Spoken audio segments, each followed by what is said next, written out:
नमस्कार और स्वागत है। आज हम सब मिलकर एक बहुत ही खूबसूरत कविता की दुनिया में चलेंगे। इस कविता का नाम है पहली बूंद, मतलब द फर्स्ट ड्रॉप। बारिश की पहली बूंद का एहसास याद है ना? जरा सोचिए, वो ठंडी सी छुअन और मिट्टी की वो सौंधी वाली खुशबू। देखिए, इस तस्वीर में बच्चों की जो खुशी है उसे देखकर ठीक वैसा ही महसूस होता है ना? खास तौर पर मानसून वाले इलाकों में तो ये एक बहुत ही जाना पहचाना और प्यारा एहसास है।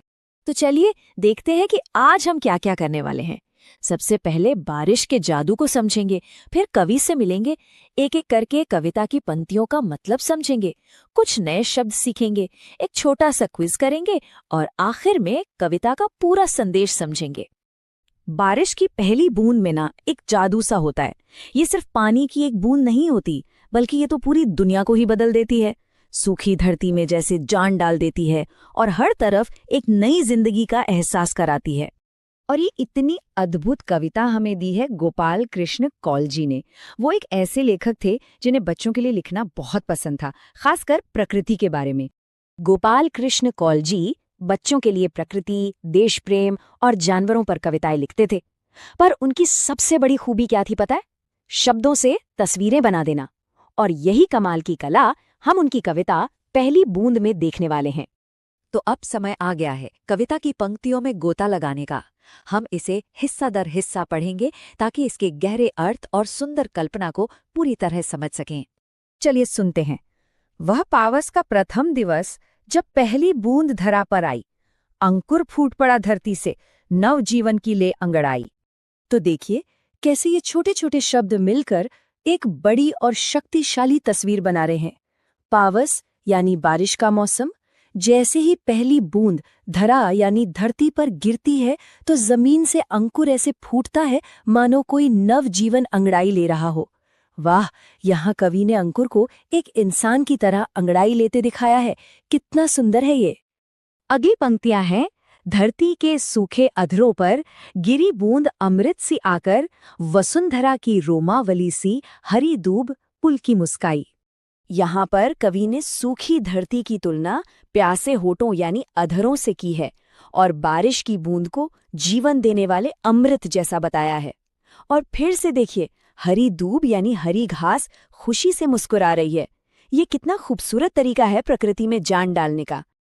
अब सुनिए, आसमान में उड़ता सागर लगा बिजलियों के स्वर्णिम पर, बजा नगाड़े जगा रहे हैं बादल धरती की तरुणाई।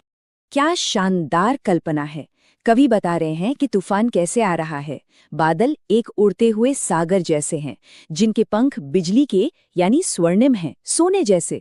और बादलों की गड़गड़ाहट वो नगाड़े की तरह बज रही है जो धरती की तरुणाई यानी जवानी को जगा रही है। ये बहुत शक्तिशाली इमेजरी है जो पूरे दृश्य में जान डाल देती है। और कविता का अंत होता है इन पंक्तियों से, नीले नयनों सा ये अंबर, काली पुतली से ये जलधर, करुणा विगलित अश्रु बहाकर धरती की चिर प्यास बुझाए। ये तो बहुत ही सुंदर रूपक है। यहाँ अंबर यानी आकाश, नीले नयन यानी आंखों जैसा है, और काले जलधर यानी बादल वो उन आंखों की पुतलियों जैसे हैं। और ये बादल करुणा के आंसू बहाकर धरती की चिर प्यास यानी सदियों की प्यास बुझा रहे हैं। कितनी गहरी और दयालु भावना है इन पंक्तियों में। अच्छा, तो चलिए अब इस कविता से सीखे गए कुछ जरूरी शब्दों को एक बार फिर से देख लेते हैं। ये शब्दकोश को और मजबूत बनाने में मदद करेंगे।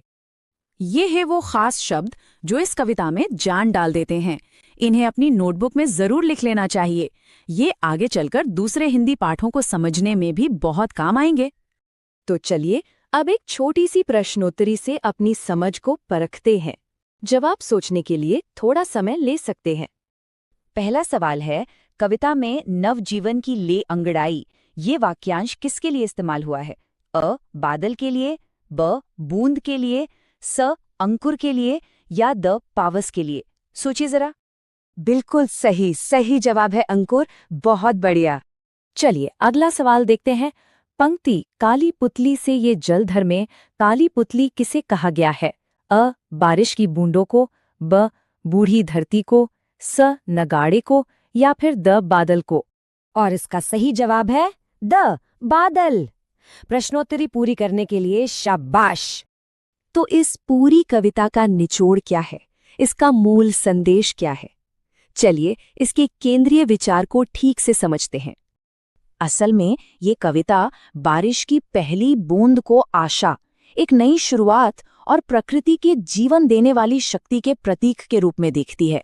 ये एक जादुई घटना है जो प्यासी धरती में नई जान डालती है, सोई हुई प्रकृति को जगाती है और एक बहुत लंबी गहरी प्यास बुझाती है।